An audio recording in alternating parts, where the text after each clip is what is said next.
Hello everyone, and thank you for joining us today for our webinar. We're going to be talking about integrating M1 with the Universal Devices ISY for Insteon lighting control today. With me today is Steve Lee. He has an extensive background and knowledge of both the Insteon system as well as the Universal Devices and their ISY products, so we're really happy to have Steve with us here today. My name is Amy, and I'm with Elk Products Technical Support. If you have questions throughout the webinar, there's a box in your GoToWebinar control panel that will allow you to type questions into us. We'll get to just as many questions as we can as we're going through the presentation or at the end of the presentation. If we are not able to answer your question, perhaps we've run out of time, or maybe your question is a bit more detailed and we want to provide a detailed response and a follow-up, we will provide that after the webinar. You'll be receiving a follow-up email. Typically that goes out on Monday morning, and that's going to contain the presentation that you're going to be seeing today, as well as a link to a recording of this session and some other resources that we think you'll find helpful, and that's where we'll also provide those follow-up answers to your questions. So we want to make this as beneficial for you as possible. Please definitely get those questions into us as we go along.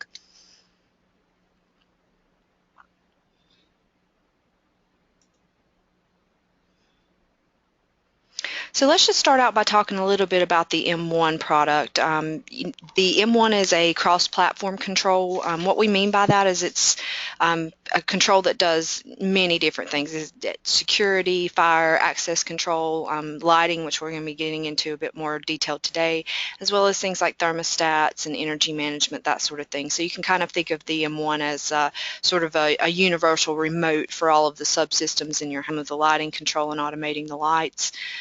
M1 is an IP accessible system, so that allows you to control the system over the internet using smartphone apps and software, and we even have cloud services available, so there's a lot of different ways that you can access the system remotely, and that also provides a path for installers to program the system through our remote programming software, Elk RP.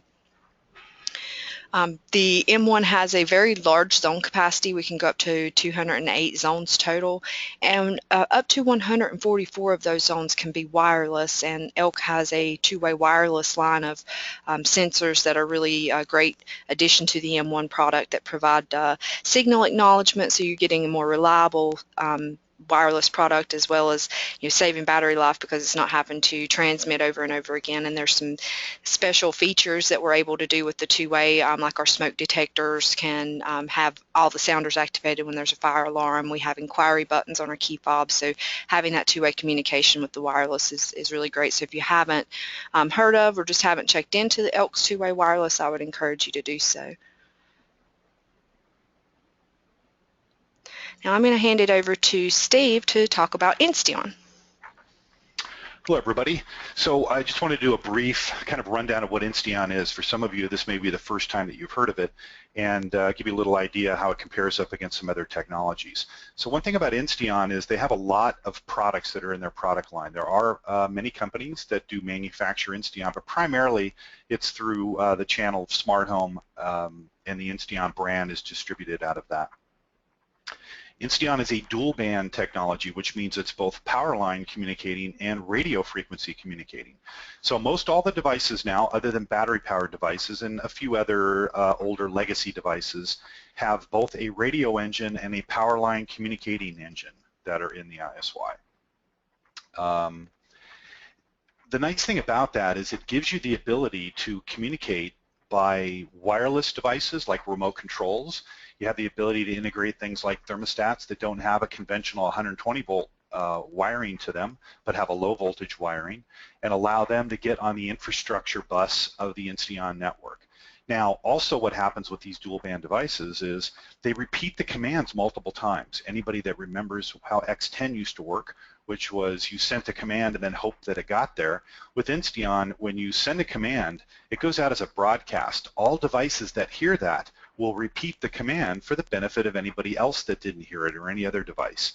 And that happens then 3 times. So there's not only a broadcast message that goes out, there's also a 3 repeat message. So there are millions of IDs that are used. There are tons of devices that have been installed in the field in all sorts of applications, British Embassy, large 30,000 square foot buildings and above, large apartment complexes. So there's quite a broad use for the technology. A little bit about Universal Devices. Website, universal-devices.com. This is a web server gateway, meaning that you can log into the device and it has its own sort of app that's built into it, which allows you to control and monitor your devices. It also has a programming section, which is referred to as the admin console. That's where you can log in kind of behind the scenes and do your conditional logic programming. It allows you to communicate to a lot of different protocols. The ISY now has the ability to expand to control Zigbee and or Z-Wave. You also can do network protocols, so things like maybe controlling Philips Hue. You want to talk to your Sonos music controller and have an Insteon keypad button be able to turn on your music and have synergy back and forth. So the Elk M1 Gold also, or any of the Elk products from a controller standpoint, are also a device that the ISY has the ability to communicate with, and we're going to be talking about how that's done over the network bus and using the Elk's M1 XEP. A couple other things about the ISY. It allows you to go through and add devices, and you can manage them by way of folders. You can individually name each one of your devices. There are many apps that are out there that will allow you to control the devices that you've learned into your ISY. And we've got a great partnership with Elk, and so we're excited to share with you about how that relationship works.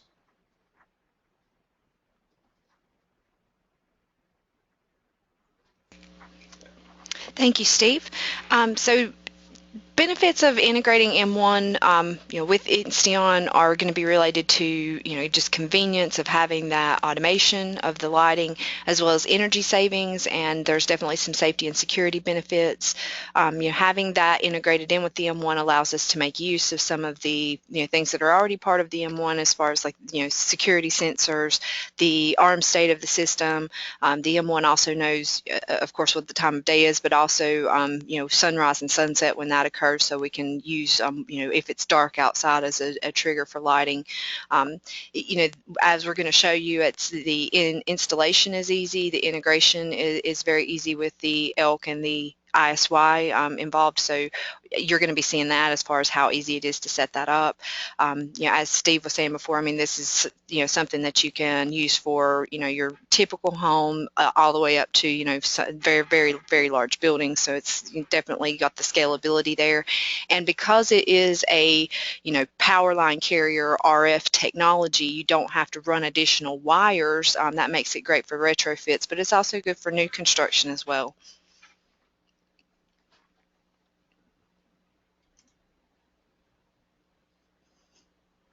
As Steve had mentioned, there are a number of different apps available, and so we're just going to highlight some of the ones that you would use with the Elk system. And of course, with this integration, you would have access to that lighting control through these apps as well. So there's the e-keypad for the iOS devices, and we're very excited to have the Apple Watch now part of that app family, so that you can control some of the security features of the system from an Apple Watch. And that's something new that's just come out in the last week or two, so we're pretty excited about that.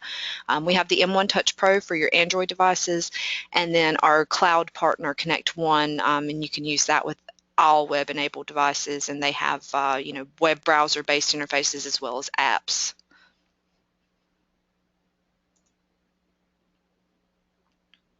We also offer our M1 To Go software as a free download. This is for Windows computers, and so you're going to have full access to the M1 system with that, including your lighting control. So that's just a good download to grab. It's no cost, no licensing, so a good way to interface with the system. So as an installer, you may want to just have that on your computer to interface with the systems as you're installing them, but also offer that to your clients.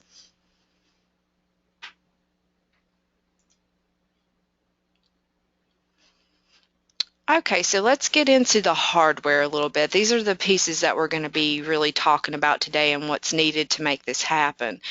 We have our M1 Gold system, but this will also work with our M1 EZ8. We tend to focus more with training on the Gold because it is a more popular system, but the EZ8 also has these capabilities.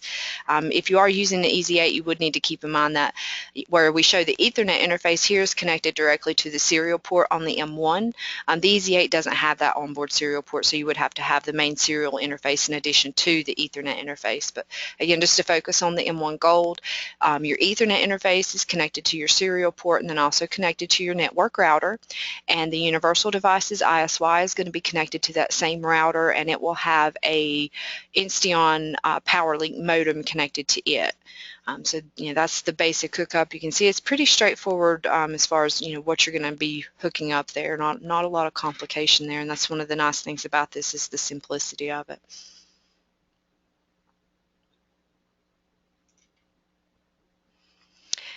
Okay, so let's dig in a little bit into the setup, and so we're going to start with the M1 side of things, with the M1 XCP being connected to the serial port of the M1, connected to the router.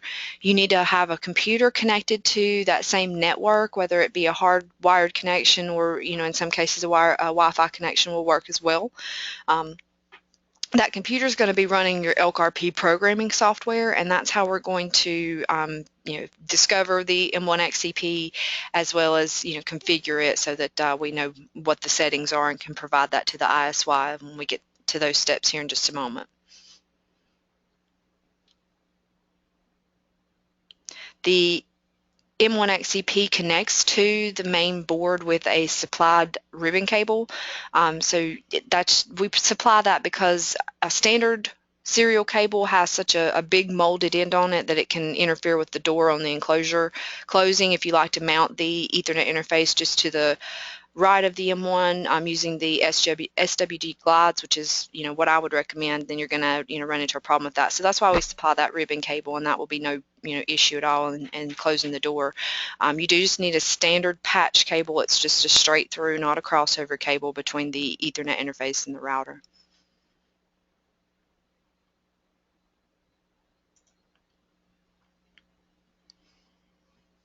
So the next thing that you're going to want to do is enroll the Ethernet interface into the system, and this is done through the bus module enrollment process. Now, even though this is not a bus device, it's not connected to the data bus, it's connected to that main serial port, this enrollment actually starts a supervision signal between the M1 and the Ethernet interface. So to do that on a standard Elk keypad, you're just going to press the Elk key and then 9 to go to installation programming. You'll right arrow into that menu. You'll be prompted to enter a code. The default code is 172839, but if that's been changed by the installer, you're just going to put in the installer's code. You will see 01 bus module enrollment, and you just press the right arrow key. So just a few button presses to get that enrollment completed.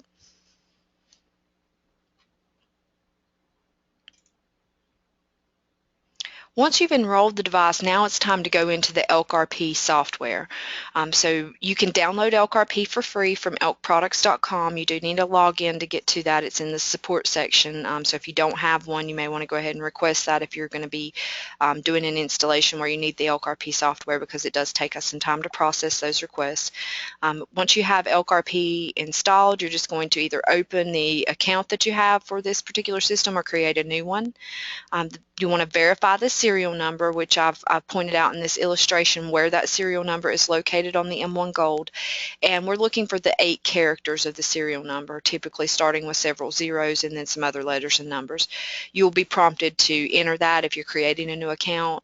If you're opening an existing account, you just want to verify that information, as well as the RP access code, which is a code that has to match what's in the control and in the software in order to allow a connection. It's part of our anti-takeover feature. So again, the default code there from the factory is 246801. Once you've entered that information and verified that, you want to click the M1 XCP setup button, which you'll find just at the bottom of the screen in the Elk RP software. That will bring up another window, which is the M1 XCP setup window, and you have several tabs on that window. An introduction tab that just outlines everything that you're going to see there. There's some buttons down at the bottom of that screen, and we want to click the Find button, and that's going to send a broadcast out over the network that only M1 XCPs will respond to. So the XCP will respond and say, here I am, this is my MAC address and my IP address and the port that I'm on, so that you can use those settings to establish a connection. So once you find the M1 XCP, you'll click Use Selected. Then you can just close the M1 XCP setup, because we need to click on the connection menu to establish a connection. Go to the top of the screen in the Elk RP software, we have a toolbar, and there's a connection button in that toolbar. Click on that connection button and then select Network, and that will actually allow the M1 to connect to the Elk RP software over the network.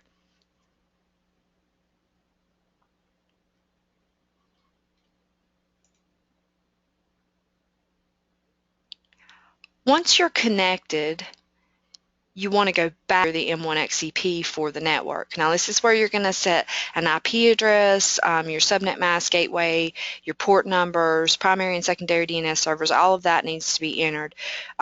Typically, we do recommend having a static IP address on the local network, so that you have an address that you can do for your port forwarding if you're going to be using that for remote access, as well as having a port that and an IP address that's not going to change, because we do need to put that information in the ISY, which we'll get to here in just a moment. So once you've entered all of that information and verified that it is correct, you can send the information. Now, one thing that's very important is that you enable the non-secure port.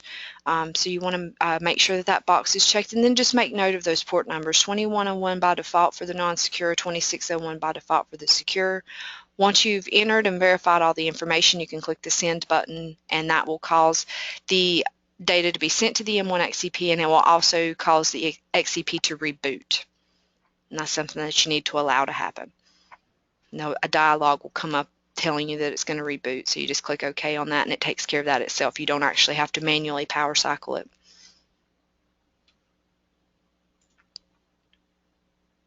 So I'm going to hand it back over to Steve, and he's going to talk about configuring the Insteon network. Okay, so like we show in the picture here, you have the PLM. The part number is a 2413S, and it's plugged into a standard wall outlet. You want to make sure you're not plugging those things in behind a UPS or into a power conditioning plug strip, something that might filter out that power line signal.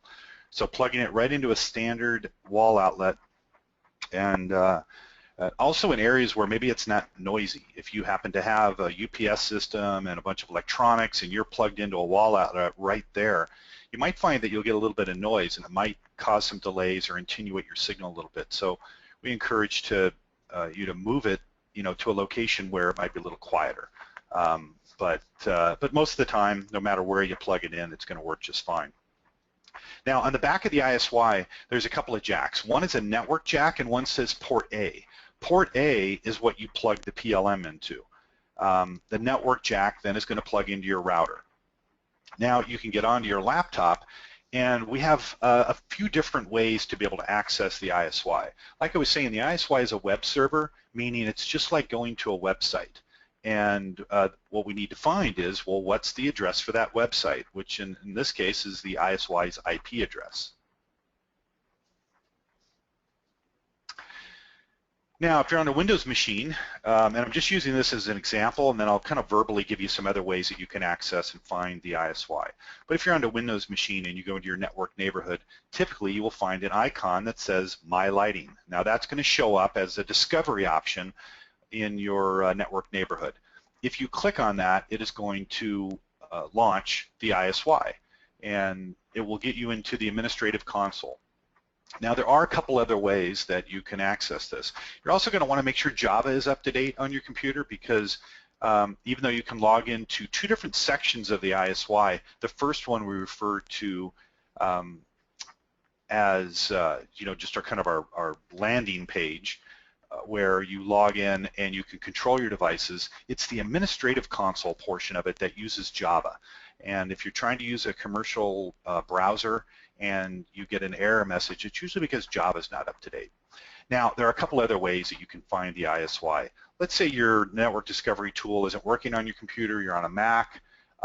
any one of our firmware update links that we have on our forum. It's on forum.universal-devices.com. If you go to any one of those pages, there's a set of instructions on how to update the firmware on your ISY. If you go to instruction 4, option A, that will download a shortcut that will reside on your desktop, and you can use that also to access your ISY. Another interesting note is if you know how to do other search options like going to a command prompt or going to the terminal in a Mac, you can type the code ARP, a space, and then a minus sign and an A, and it's going to give you a listing of all the things that are on your network. And the ISY has an IP or a MAC address that's going to start 0021B9. And you'll be able to say, okay, I see that MAC address. What's that IP address to the left of it? Now, that's kind of an advanced way of looking at it for any of you that are familiar with that approach. That's another way to find your ISY, but I would stick to the first two for at least the first pass at it, or contact Universal Devices Tech Support if you have questions beyond that. All right, now once you've used that link, and it brings up what we call our admin console. Now the admin console has a default login of admin and admin for the username and the password, and we recommend changing that. If it stays on your local network, it's probably not as important as it is when you expose it to the internet, if you decide to do that for remote access. At that point, we would really encourage that you change your login to something other than the default.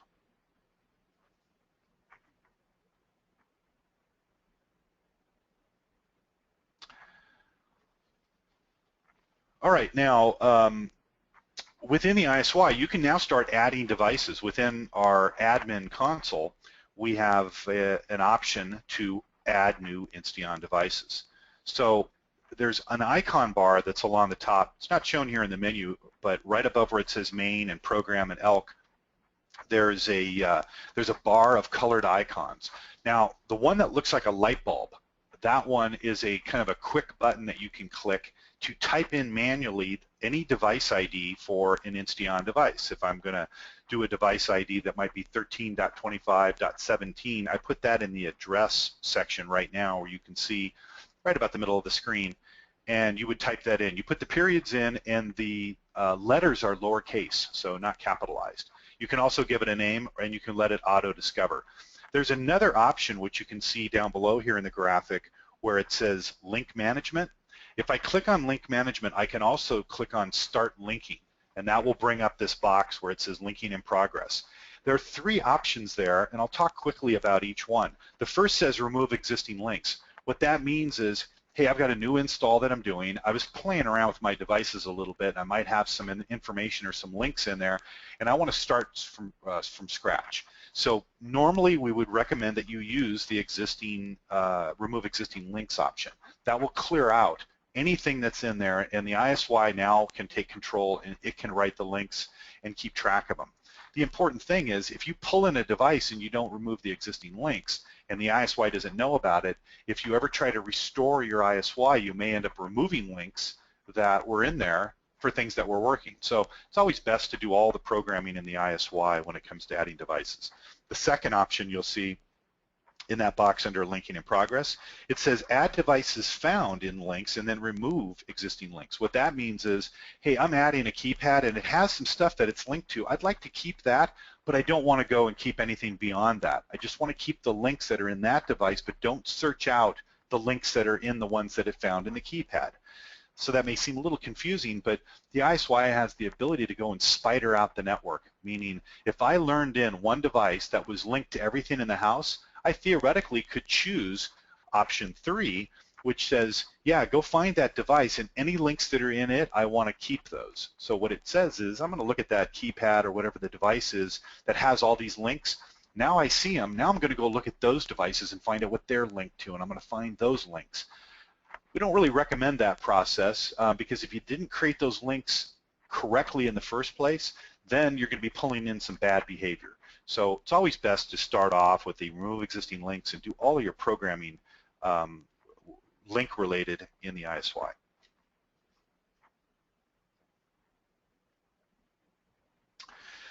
Now this section here talks about configuration for the Elk M1 XEP.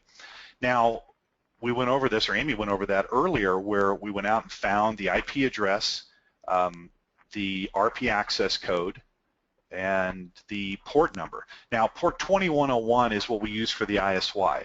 Now, in some cases, port 2601 can work, but it's only going to work temporarily or marginally, because 2601 is what the alarm system uses to communicate to either its central office and its normal communication bus. So 2101 is for other peripherals like the ISY. So once that's enabled, and I'm kind of showing a hybrid view here, this is all the information you really need to put in to the ISY to be able to get synced up to the Elk. From the Elk tab where it says Elk M1 XEP, you're going to enter the IP address. Now remember, that was found when we went into the discovery option for the M1 XEP. We clicked find and it went out and found it. It said, oh yeah, here I am, I'm at this IP address. The only difference was when we configured the settings, we opened that non-secure port. So we're going to put port 2101 in place there. And then we're also going to put the RP access code that you used for your alarm system when you were setting up access to it. And in a lot of cases, you can also use an alarm code for that. It just needs to be able to have access to the alarm system. What's going to show up then, once you hit save and you wait a little bit, it's going to go out and say, okay, it's syncing, trying to find connection, and then you're going to get that banner that shows up right at option C here, where we have these different boxes that are labeled. C shows disarm, ready to arm, and then the area. So you have some abilities to be able to quickly arm and disarm from the ISY. But now what we've done is we've created a communication bus between the ISY and the Elk alarm system by way of the M1 XEP.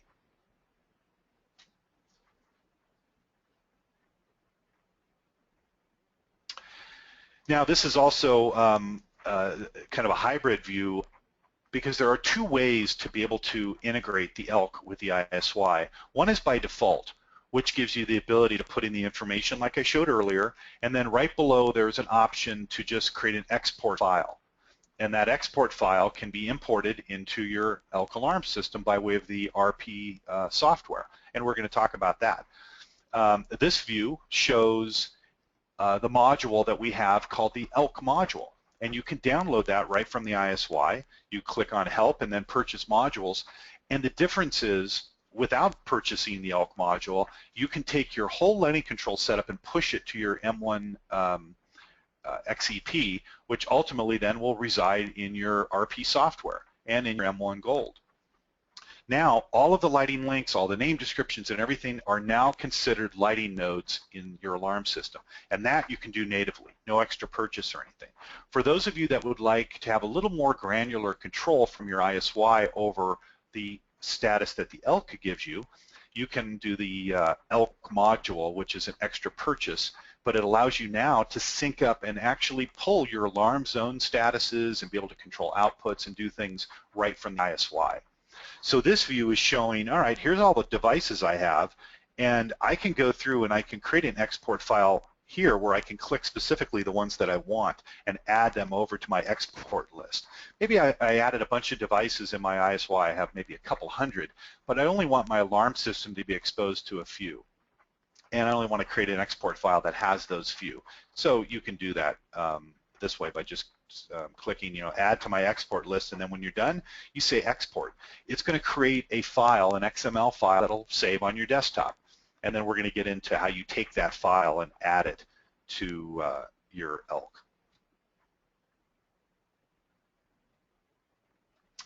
All right, so that's what the file looks like. It'll say Elk export, and it'll be put into a file structure.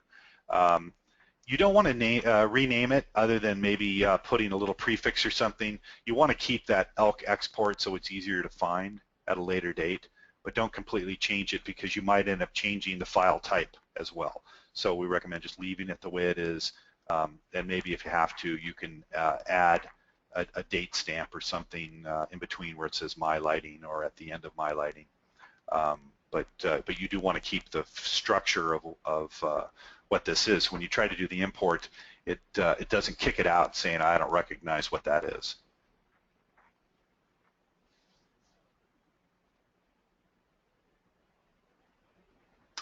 Okay, so now that we have that file saved, we're going to go back into the RP software. Now, Amy talked about how to get online with that And so from this standpoint, and a good thing to point out is when you're in the RP software and you're setting this up for the first time, and I've been guilty of doing this as well, when you're in the RP software and then you said, okay, now you're getting excited, now you're going over and you start working on your ISY and you're trying to synchronize and get it hooked up so it sees the alarm system, and you're getting frustrated going, why isn't it connecting? I put everything in correctly. If you are logged into the RP software, then it's going to kick you out of the connection with the ISY. So you want to make sure you've logged out of the RP software when you're going into the ISY to initially set up that information and to verify that it was correct. So something that, I mean, even now I still forget that occasionally. So make sure you've gone back in and logged out before you did the steps we just talked about. Now you can go back in if you want and log back in again. Go under connection and connect by way of that network connecting option. And you're going to go under automation. You'll see where it says lighting. And if you right-click on lighting, you're going to get an option that says import lighting data. So you go ahead and click on that.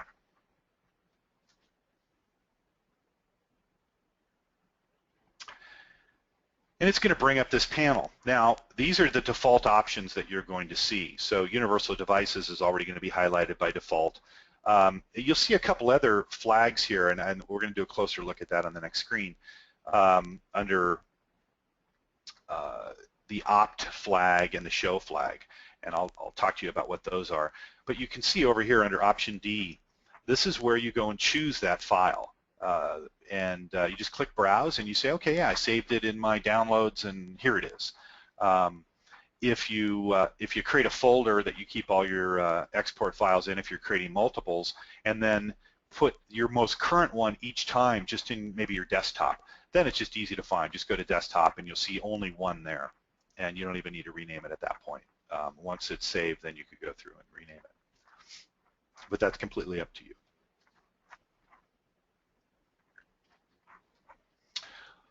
All right, a little closer look here. This shows the flag setting for show and also for opt. Now, those are going to be shown also on another page. This is if you want them to show on the ISY or the Elk alarm system's keypad or any of their RP software, remote M1 to go. If you want them to show up in the list, there's going to be an option box that you can check to have them show up. And the reason why you're going to have this option is, you may have 100 devices, and you say, you know what, I do want to synchronize everything over because I have some programs I want to run those devices, but I really don't need all of them showing up on the keypad. I want to look at a smaller, more parsed list, and so it gives you the option to do that. The opt flag is something that you need, so it says there's an optional way that the Elk is going to talk to the lighting. It's not going to do it through the Elk's own serial bus. It's going to do it through an optional way, which is going to be over the network.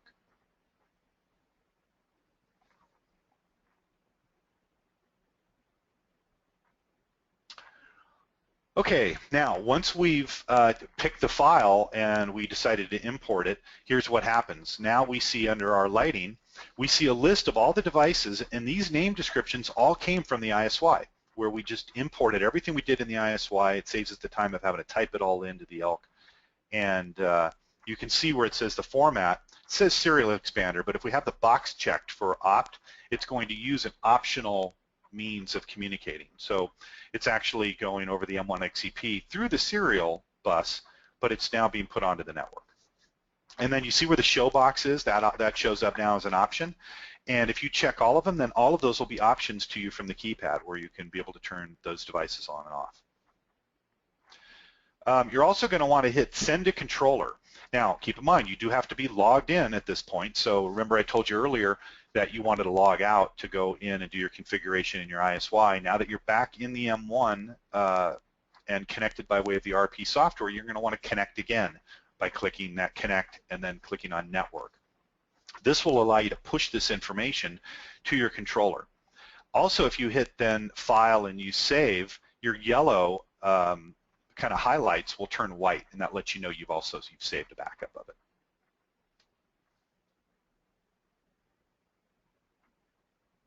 And now I'll turn it over to Amy. Okay, so once you've done all of this, gone through kind configured the Ethernet interface, configured the Insteon network through the ISY admin console, brought that back into the Elk RP, sent that information to the control. The next thing that you're going to want to do is test the lighting to make sure that you're actually able to control the lights. And the best way to do that is through the keypad, as it's directly through the data bus. You're not really involving network equipment and everything, so it's really the best way to do that initial test. Of course, you can then go into any of your apps or your other interfaces and do some further testing there, but I recommend going to the keypad to do that initial test after you've set everything up. So again, from a standard Elk keypad, you would just press the Elk key and you're going to see View Control Automation Functions. Right arrow into that menu and then up arrow to Lighting. Right arrow into the lighting menu, and you'll see the first light that has the show option selected will come up automatically. In this case, it's the living room lamps. So we can see the state of those when you first go into that menu, and then you just use the pound key to change it, to toggle it between an on and off state. And just do that initial test, and if that's looking good, then again you can move on to your other interfaces like your apps and your other software to do some further testing.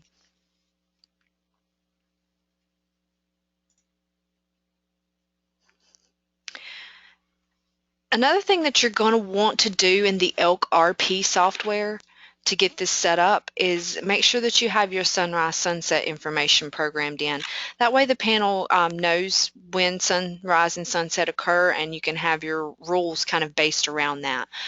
So it's really easy to set that up. If you go under automation in the Elk RP software to the sunrise sunset screen, you'll have a place where you can put in your latitude and longitude, and if you want to get exact to your location, you can maybe use a GPS device to get those exact coordinates, but in most cases just picking the closest city will be sufficient. So there is a select city button, and that brings up a dialog to allow you to pick a lot of different cities are already populated there. So you can see Elk is located very close to Hickory, North Carolina, so we've made that selection, and you can see the latitude and longitude have been filled in.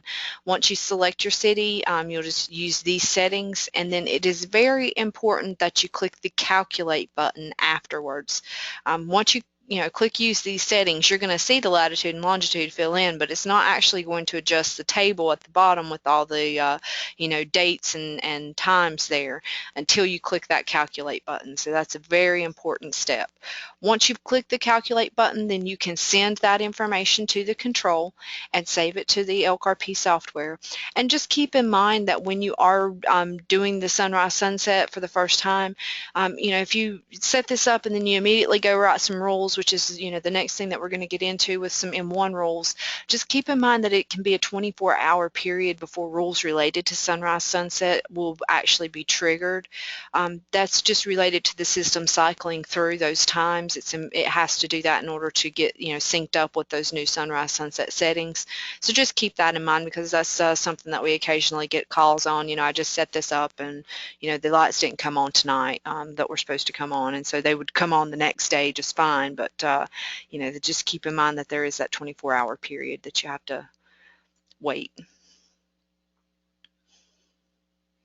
So now let's get into a few examples of some rules. So we can have all the lights turn off when the M1 system is armed to away mode. This would be something that's good for energy savings. If you're not there, you likely don't need any of the lights on. So we can set up a rule very easily. And I'm going to show you some screenshots here of the Elk rule windows in the Elk RP software. So you're going to click on the Whenever button, and then if you go under Security/Alarms, you can select Is Armed and then choose the mode. In this case, we would want to choose Away Mode. And this is going to bring up a dialog that would allow you to select the area if you have multiple areas. Once you click that Armed Away, you will get a dialog to allow you to make that selection for Area 1 or Area 2 or whatever area it happens to be that you're wanting to trigger this off of. Once you make that selection, then you want to click on the Then button and go to Control Lighting, select Individual, and this is where you will see a list of all of your lights. And we also have some links or scenes that you can activate, and so here we have an all on, all off. Those start at 193 when you're setting up those links or scenes. They're going to be imported into the Elk RP software at the higher numbers there. So you want to scroll through and find that. And we've set this particular one up as an all on, all off. And so we can choose to turn that particular light address, 193, off, and that's going to turn all the lights off.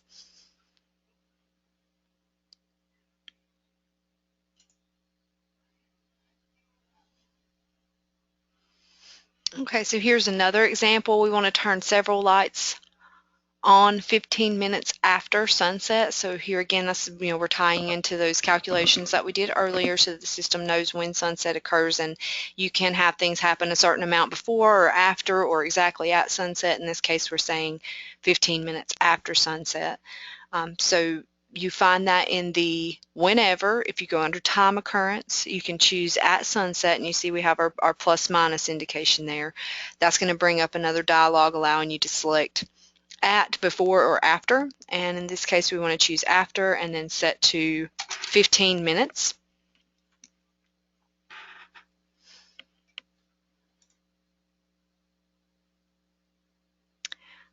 Once you've made that selection, you can click on then, control lighting, and individual, and here we can just start selecting the lights that we want to control. So we can turn the living room light on, and you see here the living room is a dimmer device, so we're actually able to set it to a particular level. Instead of just sending an on command, we can say let's set that to 50%. And so that ties into just having like the right atmosphere with your dimming, but also energy savings, because if you don't need the lights on full bright and you're able to do what you need to do, or make use of the light at a lower level, you're going to see those savings on the energy bill. And I skipped ahead there a little too fast. You can see here where I've made the living room light selection, but we have multiple thens in this rule. So you just go back to then and control lighting individual, and you can choose the number of lights that you want to control just by adding additional then statements. And so this ties in when you have like that special circumstance that you want certain lights to come on and you don't necessarily have a scene already set up for that. If you did have a scene set up for that, then you could just select that scene as well.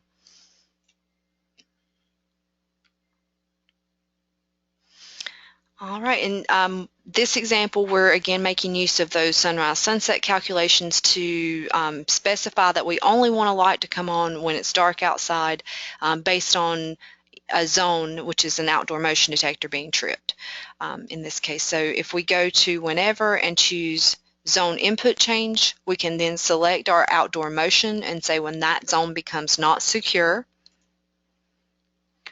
This time we're going to click on the AND button, and you'll see light dark, and we can select is dark outside. And again, so that's going to be specified as any time that is after sunset and before sunrise.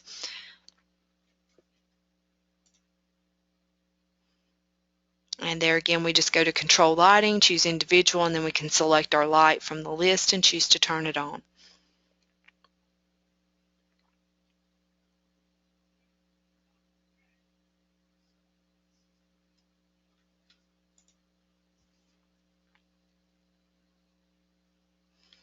Another option is to control closet lights based on the door opening and closing. And so this is a good example.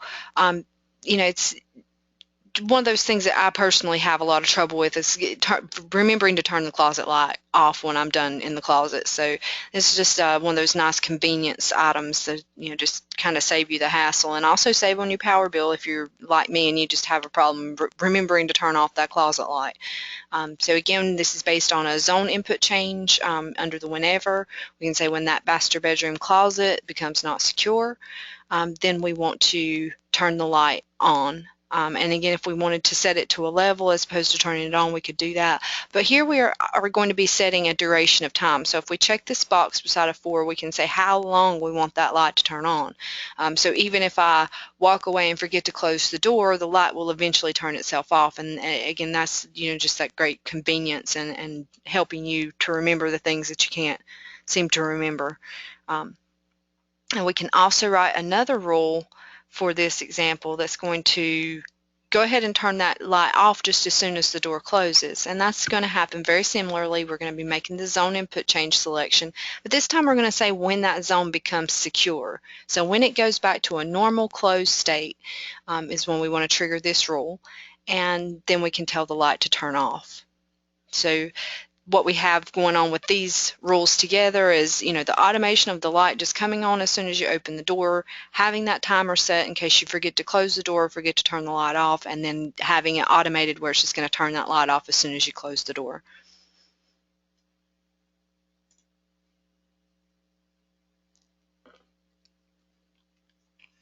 Now here's another example of some automation based on some of the sensors that are already there as part of the security system. We can say whenever the master bedroom becomes not secure, we want to set a counter, and what we're going to do here is try to track the movement through with motion detectors and turn the lights off when there's no more motion, meaning there's no one else in the room, that the room is no longer occupied. So again, we're looking at that zone input change, and when that zone becomes not secure, we're actually going to be setting a counter, and I've named this counter MB light, master bedroom light, and we want to set that to a value of 10. We are then going to subtract from that counter every 60 seconds. So under time occurrence, we can say every X seconds and choose 60. Then we're going to be subtracting from the counter so that it's acting as a countdown for us. And if that counter is allowed to reach 0, then we know that it's been 10 minutes since there was any motion in the room, and we can go ahead and turn the light off.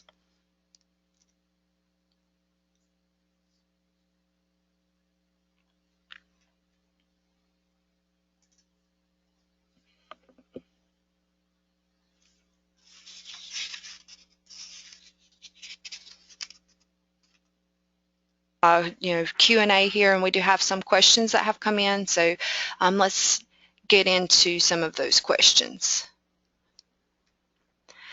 Question here, and this goes back to the M1 XEP setup, or the configuration of that device.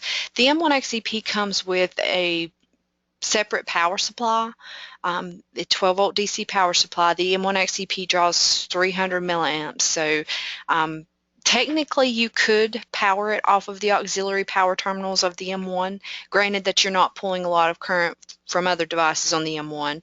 M1 is able to provide 1 amp of continuous current, so your 300 milliamps is just under a third of your total continuous power, and for that reason it may not be desirable to connect it there because you're going to be using up a lot of the power that you have available for your other things like your data bus and your motion detectors and glass breaks and that sort of thing. But there's no reason that you couldn't do that if you wanted to, and the math worked out on the current draw, and you weren't going to be going over that 1 amp. Now the M1 XEP does have a barrel style connector for the power, and that's the same connector that we have on the power supply that we offer. So to actually connect it to the screw terminals on the panel would require either creating that cable or cutting a perfectly good power supply, which again, depending on the situation, you can go ahead and do that, but that's just something to keep in mind. So when we were talking about the static IP address of the M1, we're talking about on the local network, not the outside address. It is perfectly fine to have a dynamic address outside the local network. Now that's something to keep in mind if you are going to be accessing the system remotely. Even if you have a dynamic address, that's fine, but you do need to have a way to track that dynamic address, and that's where a dynamic DNS or a DDNS service is going to come into play there. I'll add to that also. Okay. There are a couple of things that have a free service built in as well, in case you don't want to keep your computer running at your house to run one of those websites like dyndns.com or noip.com. There's a lot of camera manufacturers that have a DNS server basically built into the camera. So one example is the Insteon cameras that are made by Foscam. on the bottom of them, they have a web address, and that becomes then kind of your static IP. If you decide to enable the camera, it will keep track of your IP address and you get redirected. So you're using a static address on the bottom of the camera, and then the cloud side is redirecting you to it. So in a lot of cases where you don't want to pay for maybe a service, or you always want to know what your IP address is, that's one option. Panasonic cameras also have that, and D-Link routers have it. There's some other devices, but just thought I'd throw that in. Okay. There's a couple of questions, Steve, about the admin console and accessing that. Did you see those questions, and can you address those? I only see that first one you sent me. Okay, I just started sending you the other ones, but this particular individual is having a problem seeing that My Lighting in their network neighborhood. Okay, I see that. And yeah, so I can address that one first. So in all cases, that's not going to be the case where you'll be able to see that icon. You may have, in case you see this option, when you click on your network neighborhood, based on the version of Windows that you're using, you'll see an option that says Show UPnP Connected Devices or Hide. So if it says Show, you want to click on Show, and that will allow you basically to have network discovery. And it goes out and it can find all sorts of stuff. Like you'll see your DirecTV box, you'll see your Sonos players, and all these things show up. Your ISY in most cases would also show up. If you have Hide is selected, and you know Hide is selected because it's going to say Show. Once you click Show and you see everything, then Hide is going to be the option. So that's one way where you might not see it. You're not going to see it on a Mac computer. You're only going to see that on a Windows computer.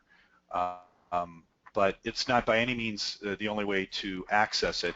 You can also go to the Universal Device website, go to universal-devices.com, and if you click on the support tab, you'll find a red button that says My ISY. You can also click on that, and that will go out and find your ISY on the network.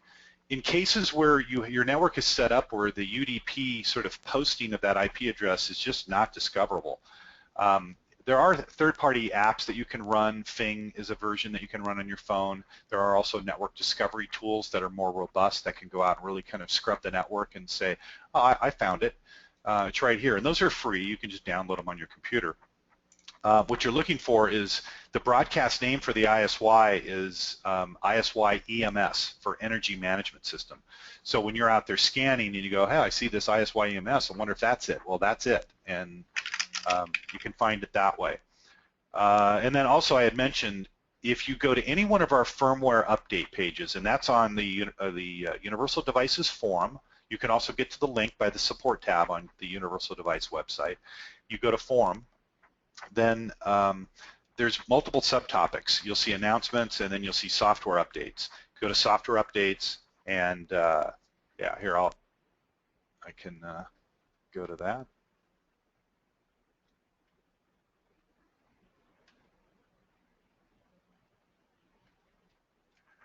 So this is the button I was talking about. If I click on this, where it would bring up the ISY, here's another option where I can go here and just click on forums, and I want to go to current releases and updates, and then go to any one of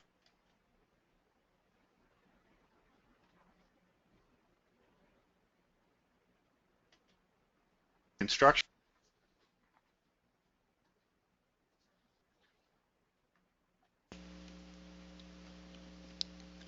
Okay, there's been a couple of different questions about the rules, and we showed some rules examples from the Elk, controlling the lighting that's been integrated through the ISY over the network. But as Steve was mentioning earlier, and some of you are obviously aware based on these questions, with the Elk module, there are rules capabilities within the ISY itself, and so you may be asking yourself which way to go there. Should you set up the rules in the ISY or set up the rules in the Elk?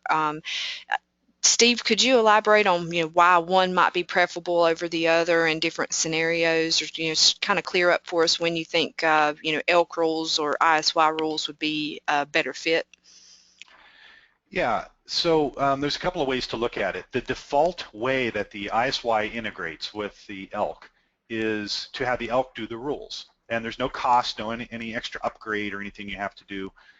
You just import all of your lighting control and you put it in your Elk. and you can go in there and write programs, and mainly you're having things like, I want to be able to access stuff from my alarm keypad. I want to have maybe door openings and sensor triggers, turn lights on and off, and the Elk's fully capable of doing those programming options for you. Now, for those of you that say, well, I want to really do everything in one environment when it comes to my programming, I don't want to have them in two different places, then you can upgrade and add the Elk module, which you get to from the admin console of the ISY by clicking Help and then Purchase Modules. And it's a software download that will do the reverse of it, which lets you now pull in, it's the same exact configuration we went over, except once you've loaded that module, it starts pulling data now from the Elk, and you're going to see zone statuses and zone descriptions and areas. And now you can do things in the ISY where you can use some of the other programming logic with variables and things like that that you can add into programming for your Elk. So I've done it both ways. I think there's value in knowing that you can do it both ways, so you don't have to add any extra cost to your system. But knowing that if you are in a situation where, well, I've got my ISY, I'm really comfortable with programming in that, and I want to keep anything related to lighting all in my ISY, I totally get that. That's why we have a software download that you can do that will let you pull your zone statuses in. And now you can write rules that say, hey, if time is between sunset and sunrise and any of my perimeter doors become unsecure, I want to do, and then you can list what you want it to do. And there doesn't have to be that sort of back and forth between the M1 Gold RP software and the ISY. But both have valid and I think very strong ways of programming. It just depends on your preference. Great, thank you so much for that very detailed explanation. I learned some stuff there myself.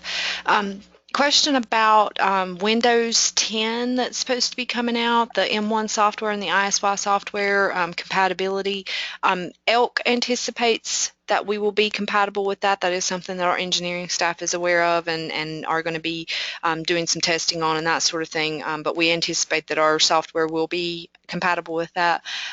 Steve, I imagine your stuff is too, especially with it being web-based, but have you heard anything about that or have anything well, to I'll touch add? base on this. I say from a troubleshooting tech support point of view, anytime Java updates, you're going to want to look at keeping your Java up to date. So if you've loaded a new web browser and you haven't updated your Java, it may not be that the web browser is your problem.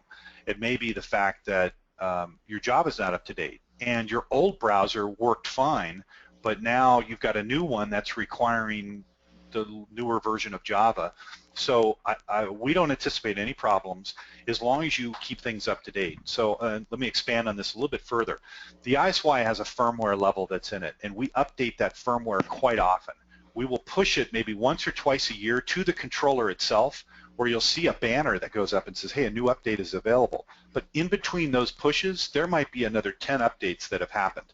And these are small updates that are basically, hey, Java just updated, so we're doing a new ISY update. And you can get through a few of those, but if you don't update Java and you're not updating your browser, eventually you're going to have an issue where you're not going to be able to log in until you fix those. It's going to say this is a security risk. So just backtracking, we don't anticipate any issue with the browser, but as long as you keep things up to date. And if you're pushing the release that we push to the ISY and you always update those, then you should be fine as far as things like Internet Explorer updating and that sort of stuff. You don't always have to load our updates we have listed on our forum. All right, thank you.